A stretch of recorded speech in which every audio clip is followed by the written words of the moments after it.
Ordinary Heroes is a monthly radio show based out of Wright State University in Dayton, Ohio, and I'm your host, Marcy Bain. Ordinary Heroes is a show where we touch upon the grand ideas, religious traditions, rituals, beliefs, and philosophies that inscribe our lives with meaning.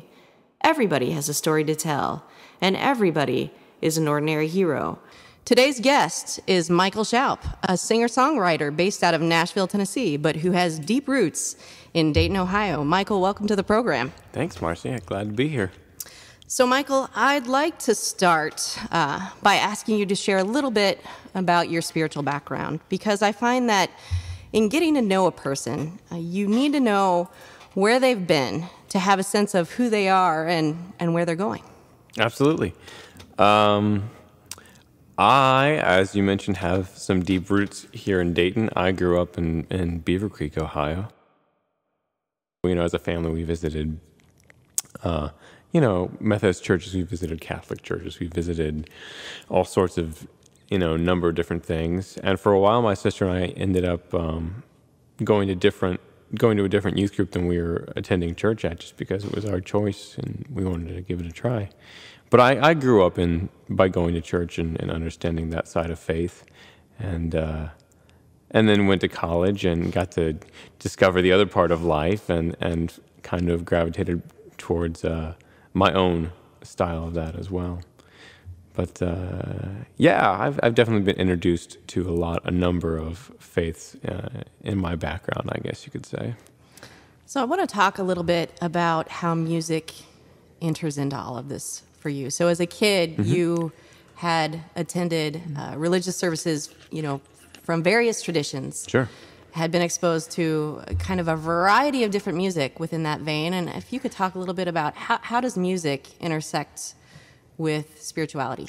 Absolutely. I had a really pivotal moment for me in a musical and a spiritual standpoint when I was probably 15 years old. I had been doing theater a lot, actually, when I was a kid. And musical theater was a part of that, where I was singing and dancing, and I had learned to play a couple instruments. I was doing piano and guitar at the moment, I think. And I remember one summer, I went on a trip with my church youth group. We used to do these mission trips. And we would go out, and usually you'd pick a city and raise some funds. So you can go out to the city and stay at a camp and basically go to an inner city area and help develop urban communities, whether it's building wheelchair ramps or helping rebuild houses, a whole bunch of different projects you could do. We had done this for a number of years, and for whatever reason, this specific one, and I think it was in Savannah, Georgia, if I'm not wrong, which is funny because I just went back and, long story, I'll tell you that in a second. I was in Savannah about a month ago. It was in Savannah, Georgia, and there was this moment. Every evening at these camps, they have an evening program.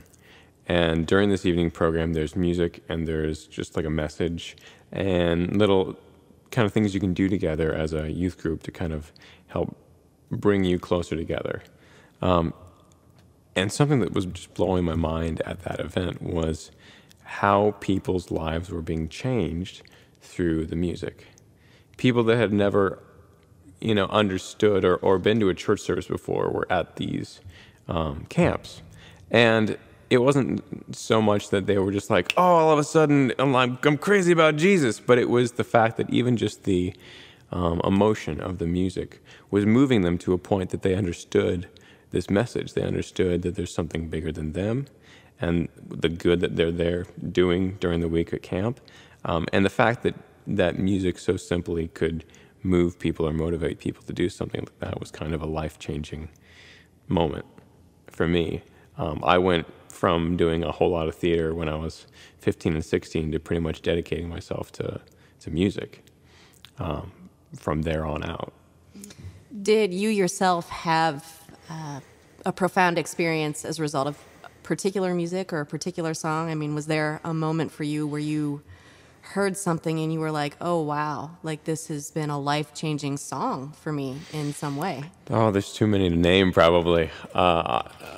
I, for whatever reason, I have the benefit that I feel like I have those on a daily basis.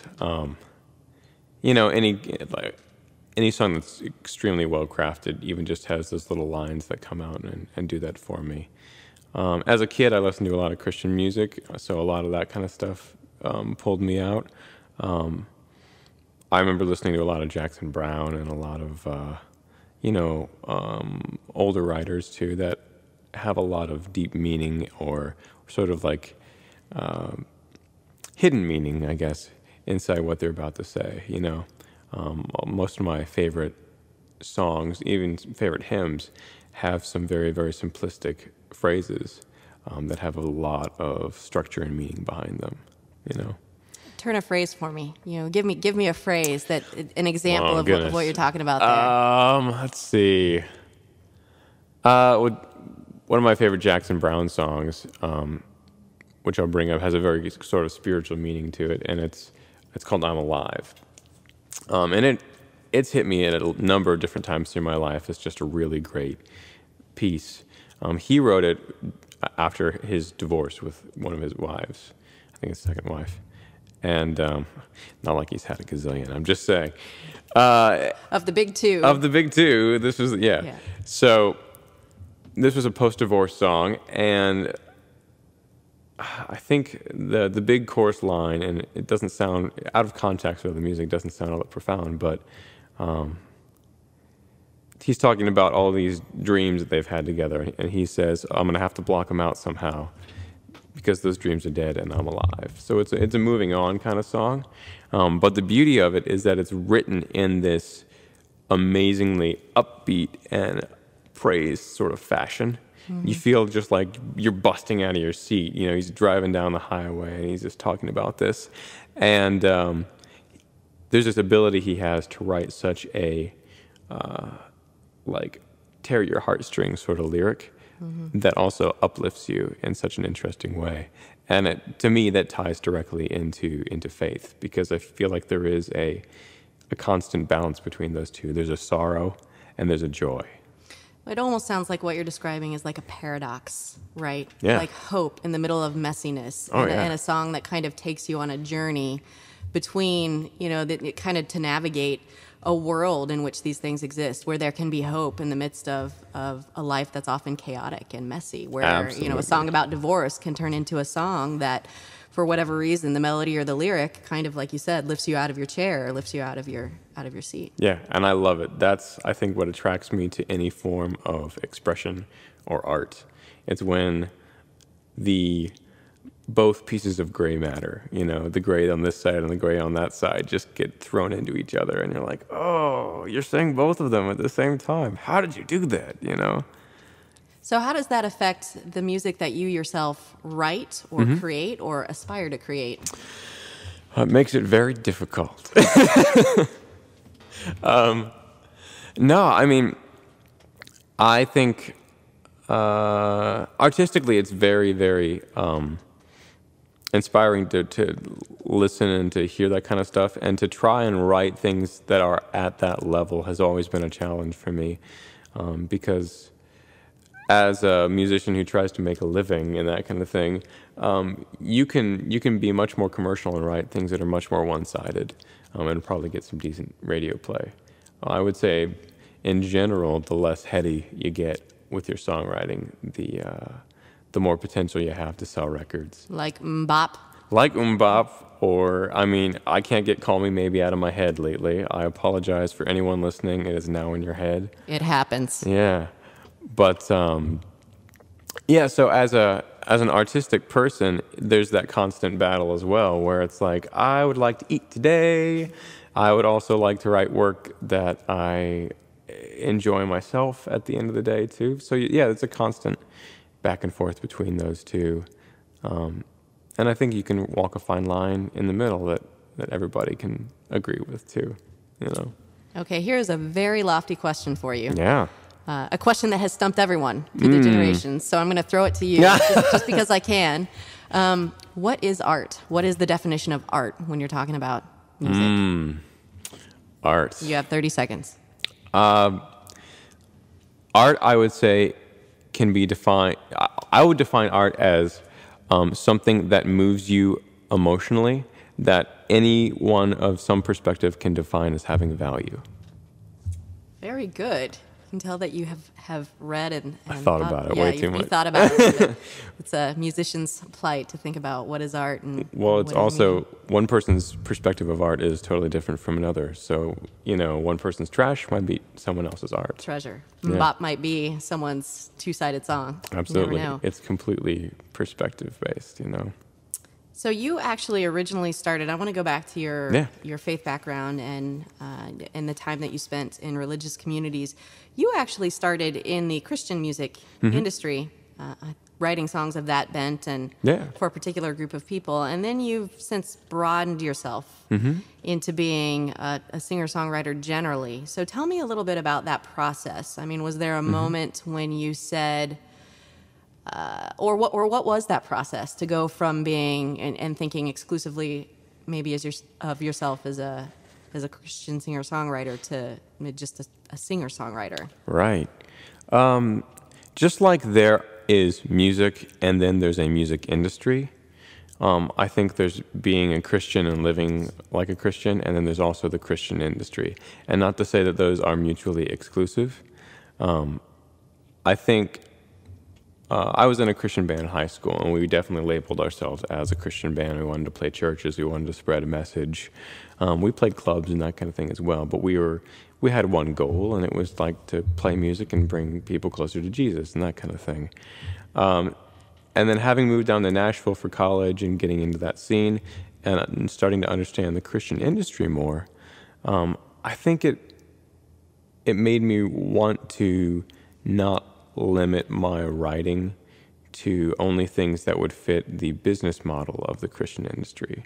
And not to say anything bad about that industry, because there's some amazing things that come out of that.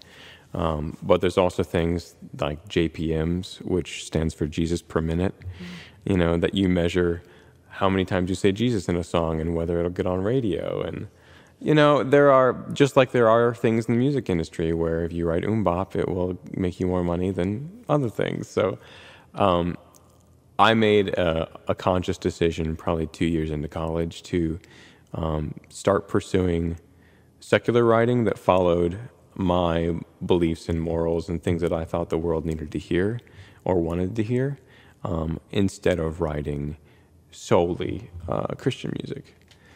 It's funny that you mentioned the JPMs, the Jesus per minute. In seminary, I went to Princeton Seminary, and in seminary we used to play a game, and it was Christian music bingo, where you would take like common words from the Christian lexicon, like born, bought, cross, Calvary, and you would like populate a bingo board, and you'd listen to Christian songs, and then the first person to get a bingo would win nothing, but it would be kind of a funny way for us to caricature ourselves. Absolutely.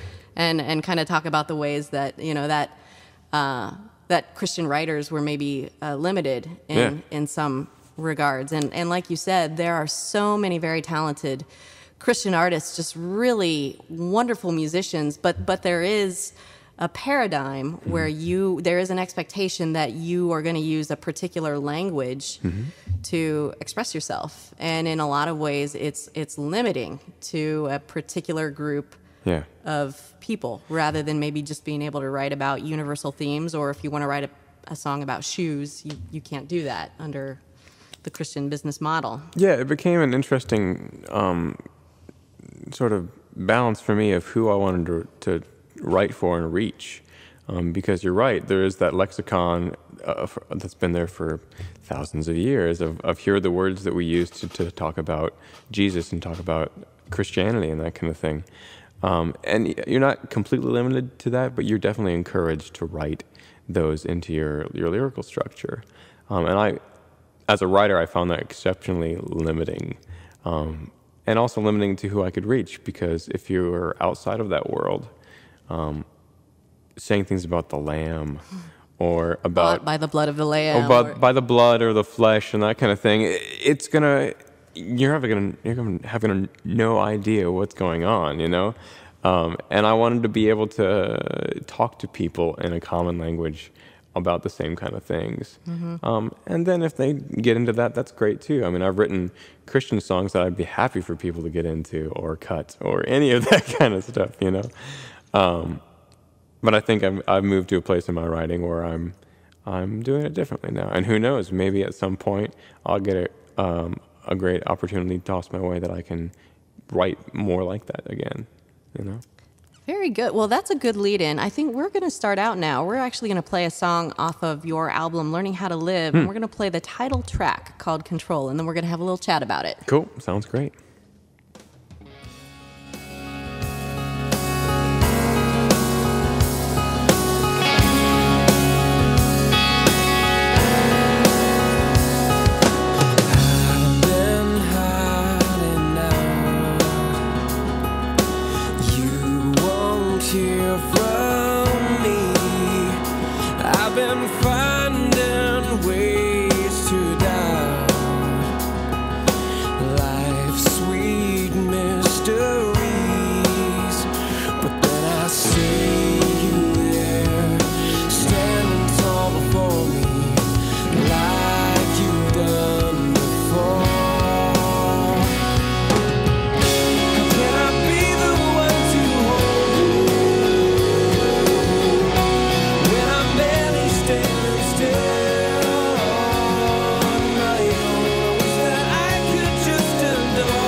To me, how can I be the one to hold you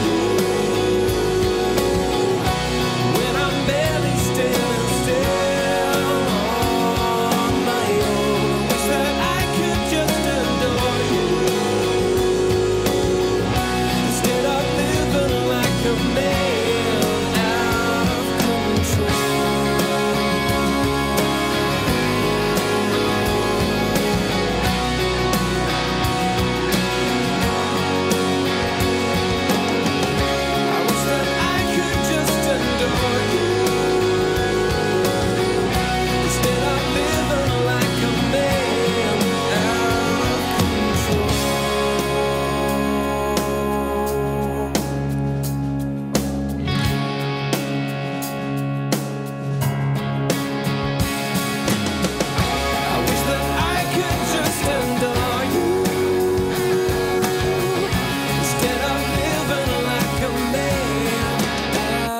Control. So, Michael, why don't you go ahead and walk us through that song, Control, and what was it about, and what does it mean to you? Sure. Control. There's kind of a dual message going on with that song, and I try to do that in a lot of the songs I write.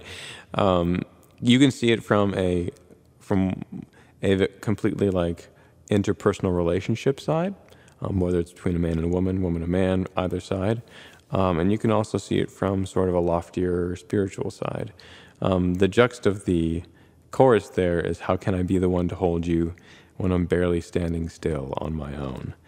So in that relationship sense, I was trying to say that, you know, how can I help support this relationship? How can I, you know, be someone that's an equal part in this relationship when I barely can support or help myself? I feel like a lot of male-female relationships happen that way. For me, this was right after college, and I definitely had a lot of friends that were in that situation.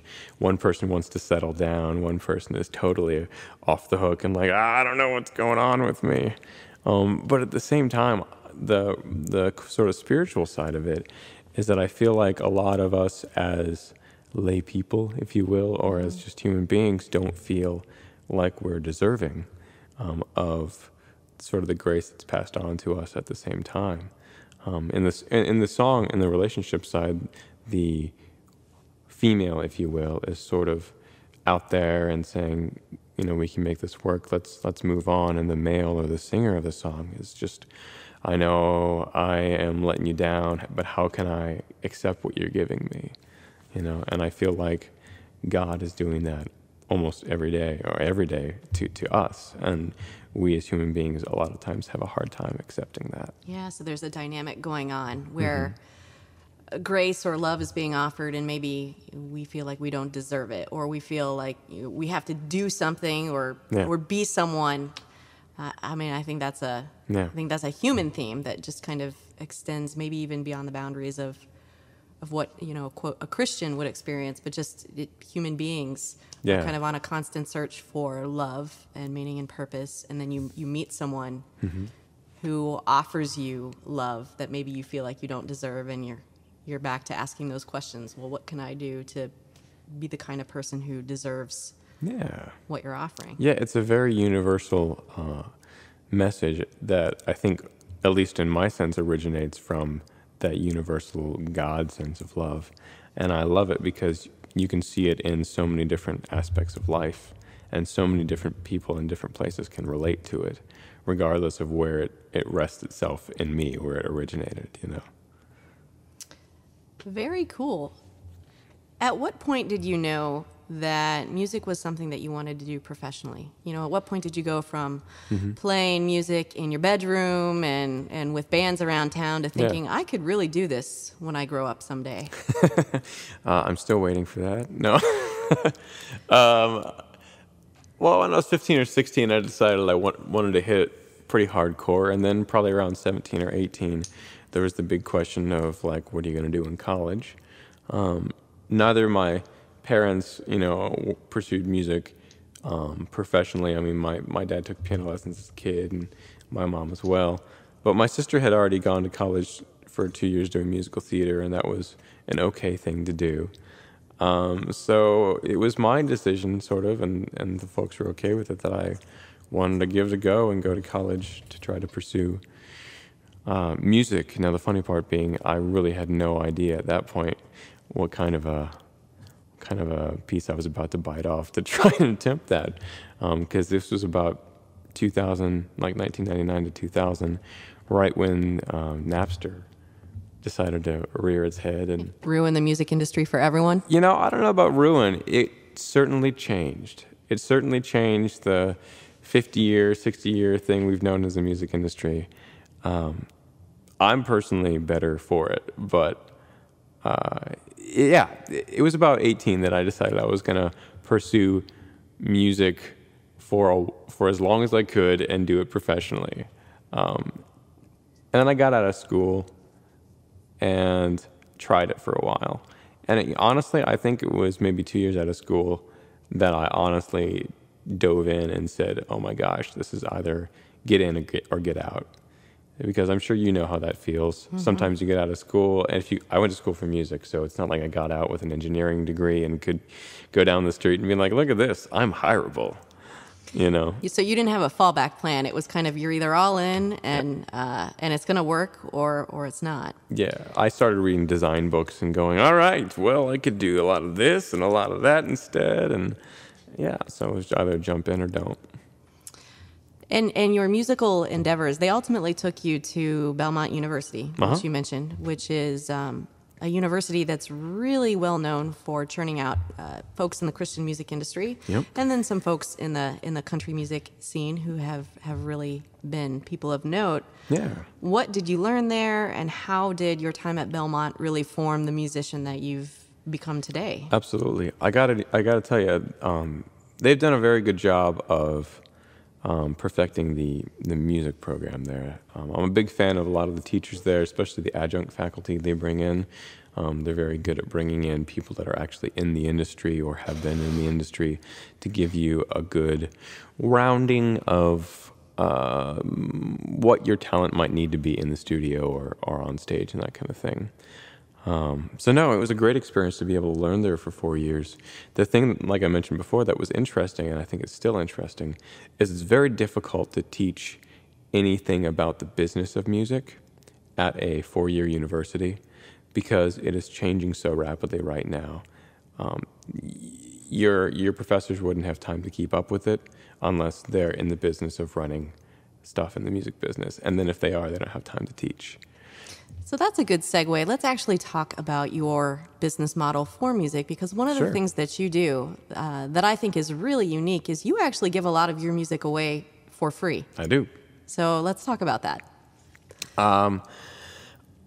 I think, well, lots of people could argue on this one too. For me as an artist, music is a language. Music is your best promotional tool. It's the thing that you can communicate the best with. And I'm all about having a conversation and having a relationship with people that want to have that conversation. So to me, I give away actually most of my music for free, and I also have it up for sale. So it's however you'd like to enter into that conversation is where I'd love you to enter into it. If you like this song, please download it. If you want to pay for this song, please pay for it. You know, if you want to come out to a show, awesome. I have free shows. I have paid shows. And I think as an artist, allowing people as many avenues to come and support you is part of what it's about to actually be successful right now. Because you don't have your, enormous physical distribution. You don't have your label tossing money your way. All you have is you and people that believe in you and believe in the message that you're putting out there and the things that happen around that. Well, and that's something very interesting too that you mentioned is that one of the ways that the music industry has really changed in the last 20 years and certainly in the last 10 years is that most artists don't have a label behind them anymore. Most artists are indie artists trying to make it on their own. And so really the only way that they make music is if they put it out there and a bunch of people decide, reach out and touch it and say, hey, I like it, and show up at one of your shows. Yeah. So talk a little bit about that. Was that something that was different when you were first starting out, or something you thought differently about when you first started out? Yeah, I mean, when I started out, of course, the idea, before I went to college for any of this stuff, the idea was that you're going to go somewhere and get really good and some label's going to snatch you up and pay you to do all this stuff, and then that's the road to success. And that quickly became something that was not going to be a reality, in the midst of me learning about it, which was always fun. Everything you're reading in this books will be wrong by the time you graduate.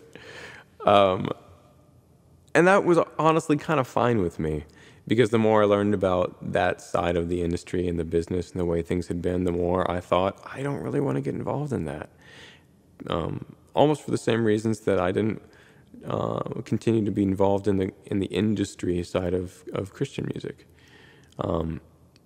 So I was pretty much planning on going indie from the get-go, if I could. And honestly, I think right now it's the best place to be for a lot of us. It's a great community of people who get to talk like this all the time about how things are going. We have a focus group we do at my house maybe once a month of a bunch of us, just indie guys, that we sit down and talk about life and relationships and then the industry and what's working for us and what's not working for us. And I think 20 years ago, it would be so difficult to have that because it was much more of a competition. It was much more like, how much money are you getting from this? Okay, I think it's opened a whole lot of doors and a whole lot of communication because anyone can give it a try now, Yeah, I mean, the recording programs that, people have just on their Macs, you can theoretically record a whole album on your Mac and upload it to a website. And people can download it.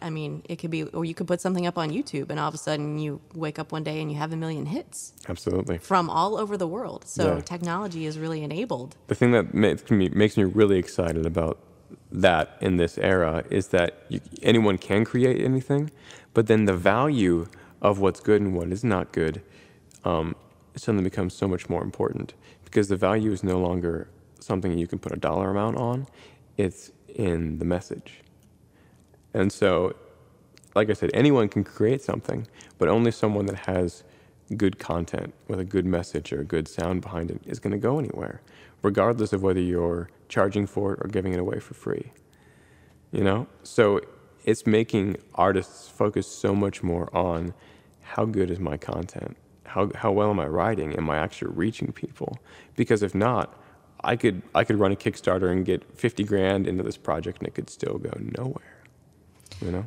Yeah, and I think, you know, what you've mentioned and what a lot of musicians are experiencing, I really identify with that as someone, as a clergy member, because the reality is, if someone wants to explore spirituality now, they can go to Barnes & Noble, and they can buy 5 books, or they can read Wikipedia and get a pretty decent idea about, you know, all of these religious concepts. They So can if get someone, the facts. Yeah, they can get the I put facts. those in quotations. Yeah, so if someone actually comes to a religious service because they have an interest in what I might have to say, you know, you have to say something. You have to kind of put yourself out there and say something of value that's connecting to other people, or else why would they get up on a Sunday morning? Why would they grace the doors of a church? You have to kind of put your own story, your own questions, your own concerns, beliefs, doubts out there and share in that with the community. Because if you don't kind of go all in, and if you don't have something really to say, then again, people are just going to go to Barnes & Noble and read a book about it. There's plenty of people saying things, so you might as well have something to say.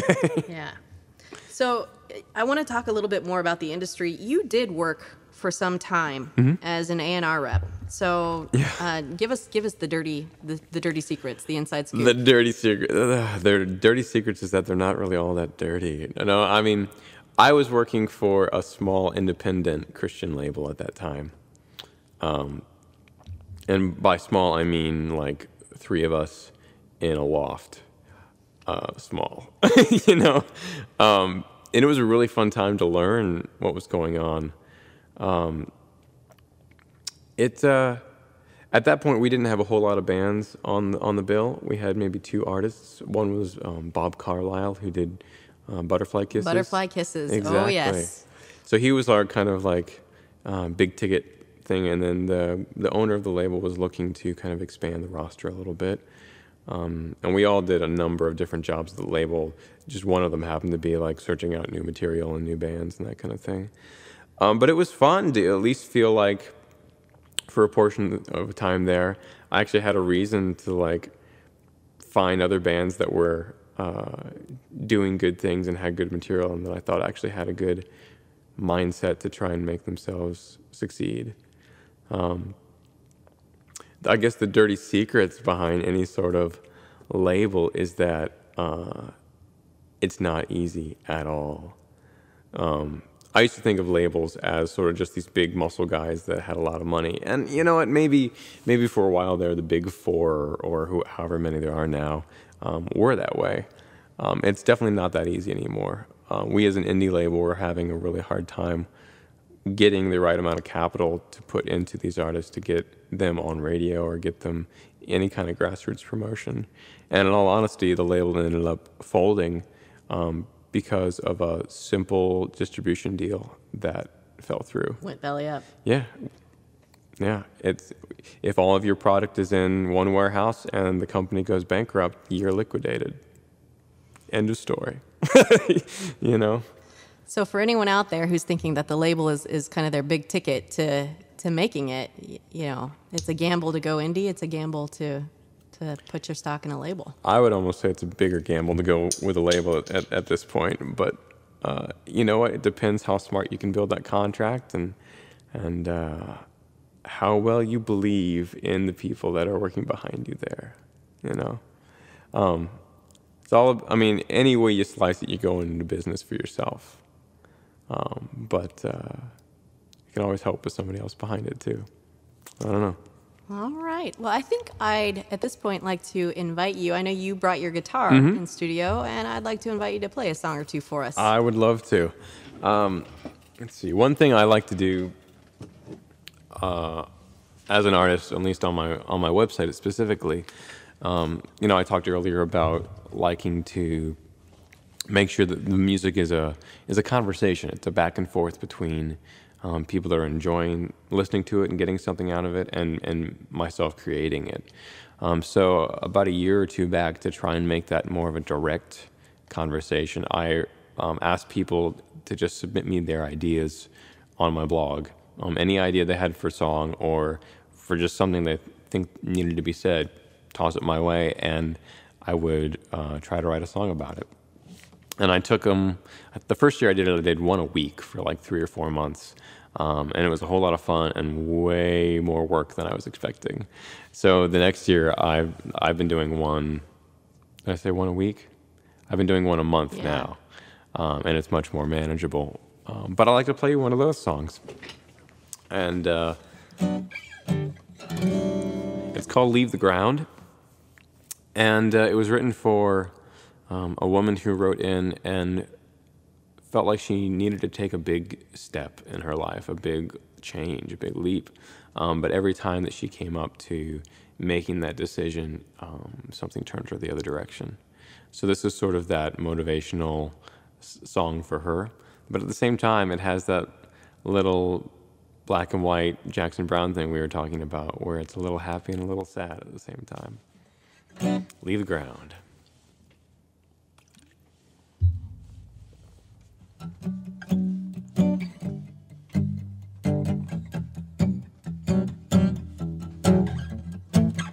She tells herself this is the last time, like 100 times before. She builds a house and hides it inside. It keeps knocking down doors. It turns to some days into maybes. Turns her maybes into doubts. She runs away into tomorrow. But today's are only one way out. So take one step to the edge now. Eyes closed, holding your breath. You fall. You fall. Heart pounds out of your chest, but can't stop, can't take a rest. You fall. You fall down, but can't fly until you leave the ground. Oh, oh. Well, paralyzed, she keeps her feet down, afraid to let go of her pride. She knows she's running out of time now. You just gotta spread your wings and learn to fly. So take one step to the edge now. Eyes closed, holding your breath. You fall. You fall.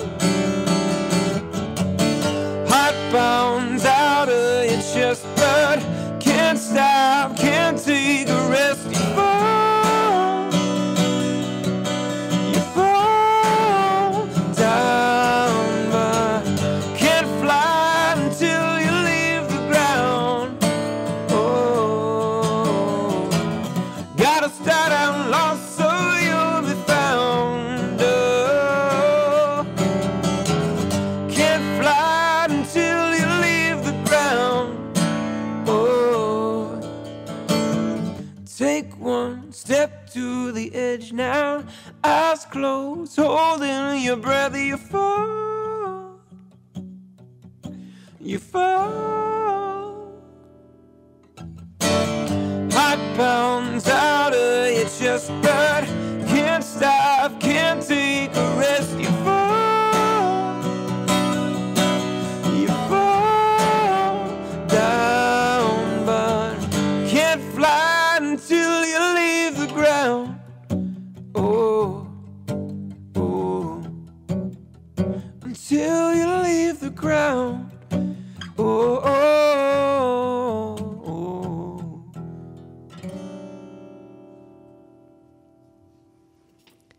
That was Michael Shoup with Leave the Ground.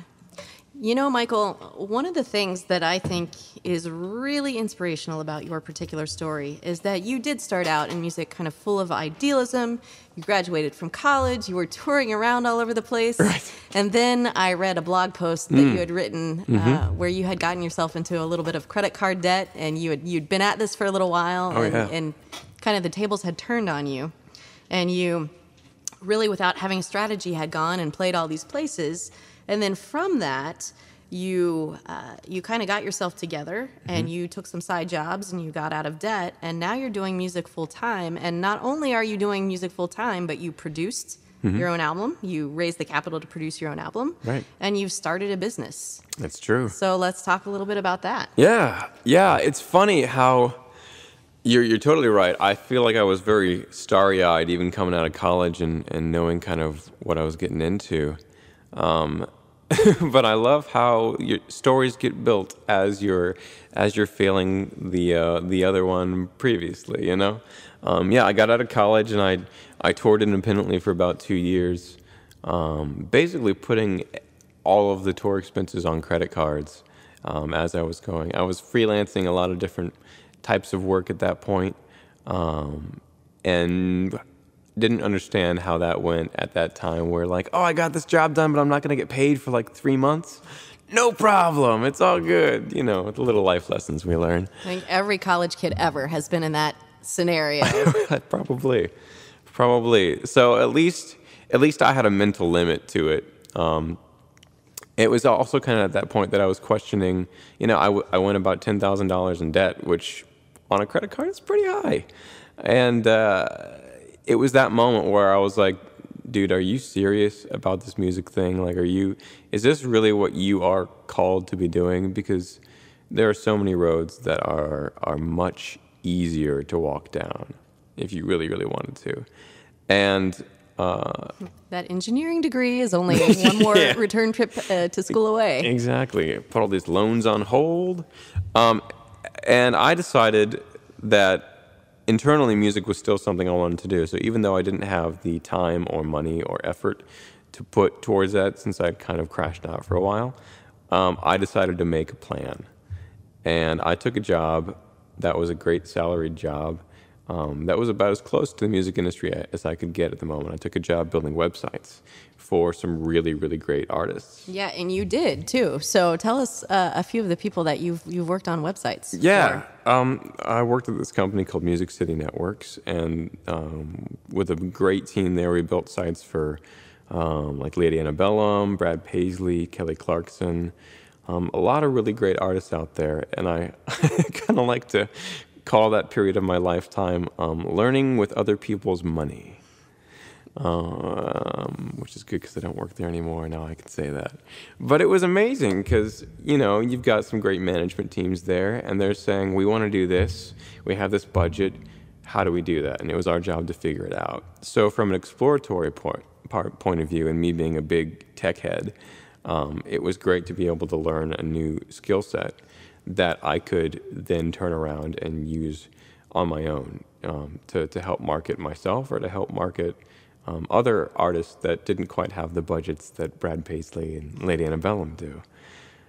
So I spent about 3 years doing that, and then had realized that by keeping my expenditures, this is a big business lesson, musicians, listen up, keeping my expenditures at about the point that I had when I was in college, but getting paid a salary that was far beyond that, I got out of debt in 3 years really quickly. Which is awesome. Yeah. And then you also raised capital, like I said, and you financed your own album. Financed the record. Which is no small feat. Yeah. I mean, Lord knows that record was put together on a shoestring budget. And my producer, if he hears this, will definitely understand what I mean by that. But we put that thing together for as little as possible, knowing the current climate of the industry, and knowing that at the time that it was released, I was still working a 9-to-5 and you know, trying to get myself out of that. Now, the back end of that story being it worked out quite well, but we had no idea if it was going to be any sort of flop or success and that kind of thing. So it's like, well, we can't pour thousands and thousands and thousands of dollars into this without, any kind of guarantee. So we did it. We did it very smartly, very efficiently. We did it in house studios and got a really great guy to mix and master it. So. But for anyone who hasn't heard it, it sounds like you have poured thousands and thousands of dollars into it. Well, great. It's the magic of Nashville. It sounds like you rented studio space somewhere at, some huge studio, and you were there for 3 months and working 12-hour days, and then this was the end result of that project. The reality of that is it was more like a year in lots of little places. You take little pieces and just spend lots of detail work on it. The flip side of that being I would love to do a record like that where we're there for 2 weeks and you get it done. And you've got $50,000 and outside musicians and string sections and, Maybe down the road that'll happen. I don't even know if I need a string section. It'd just be nice to be someplace for 2 weeks and finish a record. But, what was I saying? Oh, this is all about that process. Yeah, I mean, it was a great period to be able to figure out what other people are doing and how I could do things better. And then to be able to launch from that a business and a sort of artist career, knowing that, sure, you're jumping off a ledge again and you're having to take that chance, but that it's a chance that's much more of an educated guess this time.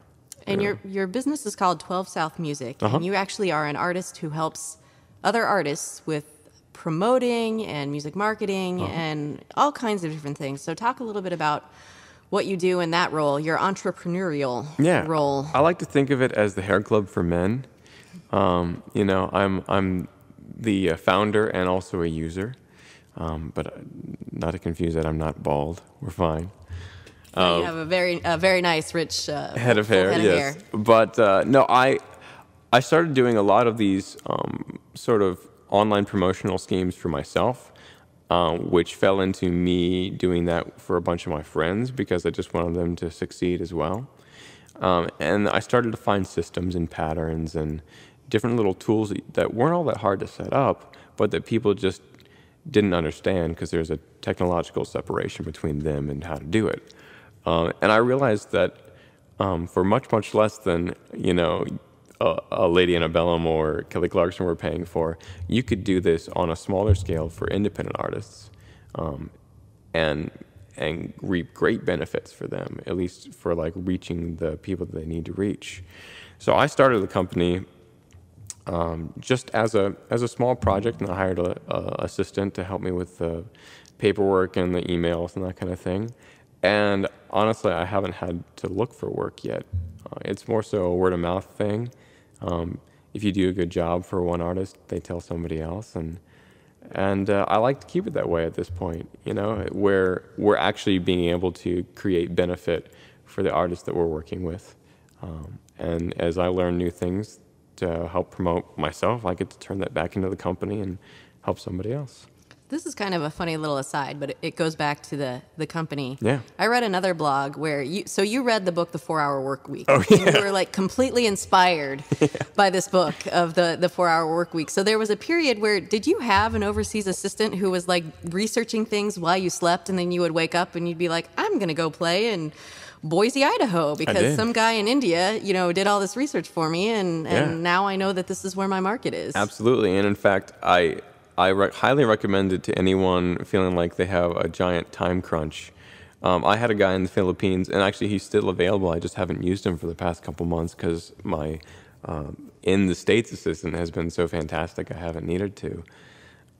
But yeah, I went on both Elance and Odesk.com, which are some great websites to find freelancers, and just put a word out for a couple of different jobs I was looking for, and people went in and bid on them. And so I had an assistant out in the Philippines who would do basically like data research for me. One of my systems for finding and booking gigs was to go scrape the tour lists of artists that I felt were on a similar plane, but maybe a little step higher. Find all the venues that they had played in the past, make a database of them, and all the contact information, and then who else has played there. And then, so he would build these spreadsheets for me, and then suddenly it would become a giant call list. And I had a reference of who to talk about. Like, oh, yeah, I see Ari Hestus played there, and Ari and I did this thing, and I'd love to come play there too, so you have some reference information. And it just saves a lot of time and energy that you don't have to put into doing yourself. That's the big difference, I think, between being an artist and running it as a business versus like, oh my gosh, I'm an independent artist and I have to do everything on my own.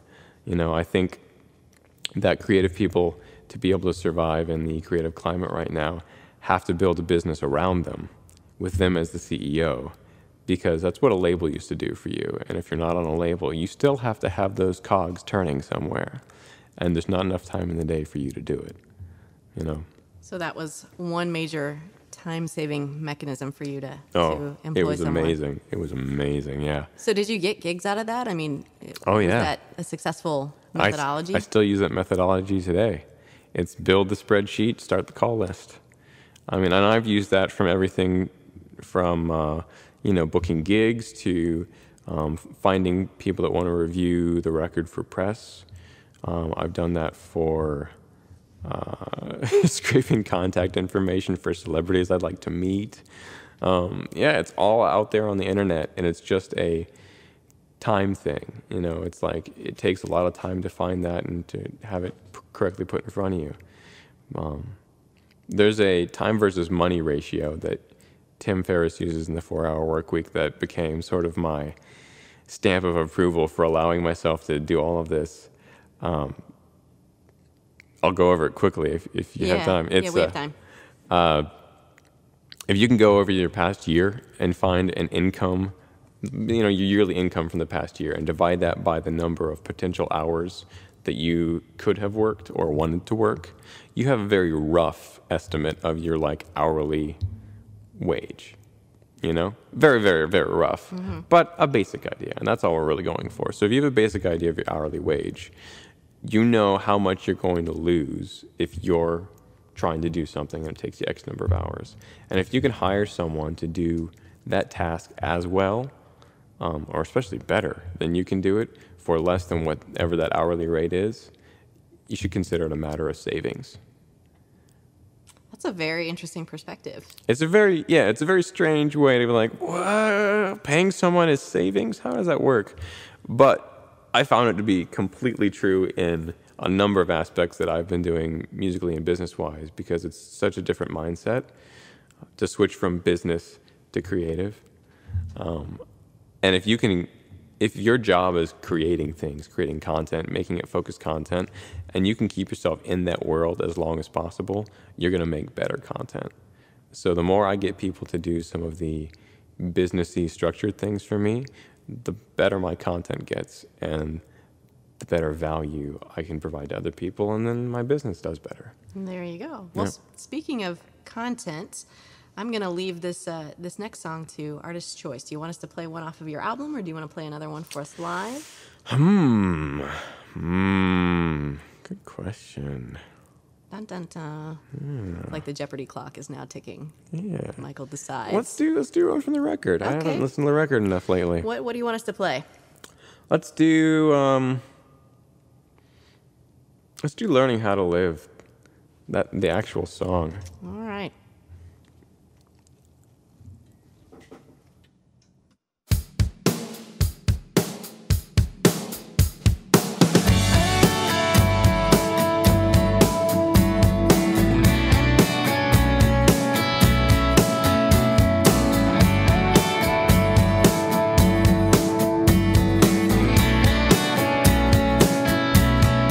Here I'm standing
take it back to the start, because love and life was easy, but it's learning how to live that's the hardest part. Are we shouting across the great divide just in hopes something still makes us feel alive? But I'm still alive, and it's fine. And all I wanna be is right in front of me, but all I can see is how to live carelessly. Now all I wanna be is right in front of me, but all I can see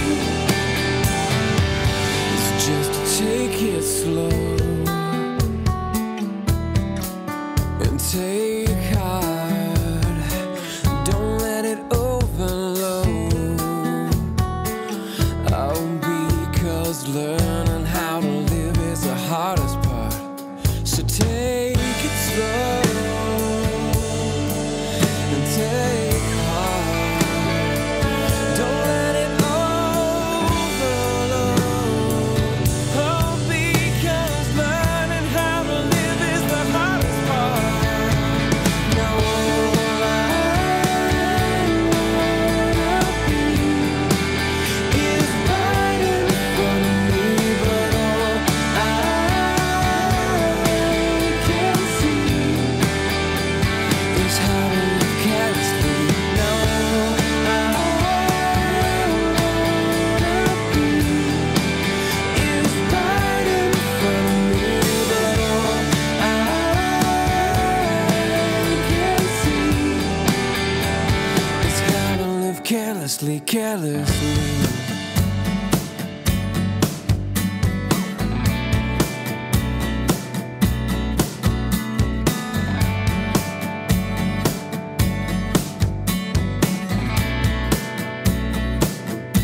So take it slow and take heart. Don't let it overload. Oh, because learning how to live, I said learning how to live, well, that's the hardest part.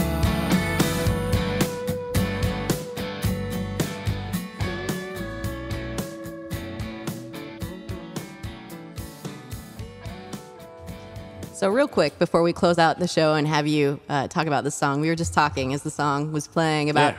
Wikipedia pages and how neither you or I have a Wikipedia page. So True. you hear it here first, live. Michael's going to make one for me, and I'm going to make one for Michael. Yes. Because you can't make your own Wikipedia page. And mine's going to be absurd. Mine, I'm going to have been born by chipmunks in the woods. And Marcy lived in Smurf Village for 4 years. Michael wrote a song that inspired the entire country of China and also the country of Italy and also Australia. And then we'll all continents everywhere. Michael is basically the most famous musician ever is what I'm going to put in his Wikipedia page. Justin Bieber goes to Michael Shoup Yes. for support. Yes, for advice. Yes. I actually suggested he put the word baby in the song. Did you write the Baby. song Baby? No, just Because we can suggest- put that on your Wikipedia page. Yeah, that would definitely get taken down, I'm sure. But it would be fun to see how long we could keep something like that up there Yeah. before the Wikipedia powers that be, which who knows who those people are. I don't know. You know, take They down seem our to be pages. on it sometimes, though, you know. Yeah, so be on the lookout for that. Yeah. Both Michael and I are going to have a Wikipedia page. Soon before- coming to Yeah, Wikipedia. exactly. It's in the coming soon features. All right, so Michael, tell us about that song. Yeah. Learning how to live. Teach us how to live. I wish I knew. I'm still learning. Actually, for the longest time, I thought about getting that tattooed on my arm, either learning how to live or still learning, because I feel like it's something that's been so prevalent in my life and will continue to just be part of my life. I wrote it probably 3 years before the record was finished, and it was a really interesting process recording it and preparing it for the record because I felt like I was relearning someone else's material again. It's a very strange feeling when you get inspired by something that you put out there just because you've had such distance from it. It's very strange. But the song is honestly, it was about being in your 20s and being in this spot where you have no idea where you're about to go. I know a lot of my friends and my community of folks had this feeling where college can be such a rush, such a hurry up and get out of there type of feeling. And then depending on what your background was, there's not always a guide or a plan for like what's going to happen after that. I like to say that I went from a collegiate school to the school of hard knocks for a while. And I think a lot of us do that. And you end up in this very ambient zone of finding your identity as a person in the real world instead of the collegiate world, or in yourself spiritually, yourself emotionally, and in relationship with other people. And that's basically what that song is about. It's more poetic than most of my other songs. On the beginning, it starts off, "Here I'm standing in these brand new clothes of mine, still not understanding how I've never felt more naked than this time." So it's just saying like, I'm here, I'm ready to go. Why do I feel so unprepared? And I don't know. I feel like I can understand that in so many levels, and I will continue to be able to understand that. Like the moment I have a child, I'm sure I will be having the exact same feeling. Like I read the book and I still have no idea what I'm supposed to do.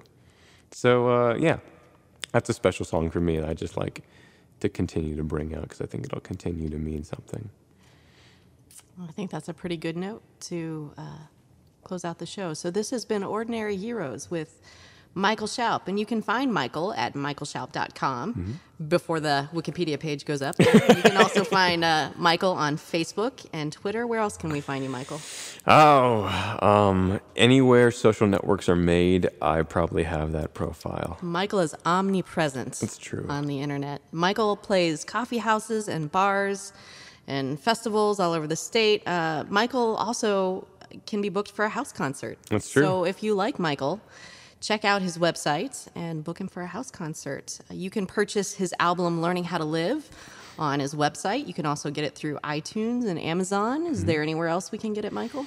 Spotify, Rhapsody, RDO, you name it, it is there. So Michael's album is also omnipresent on the internet. This has been Ordinary Heroes with Michael Shoup.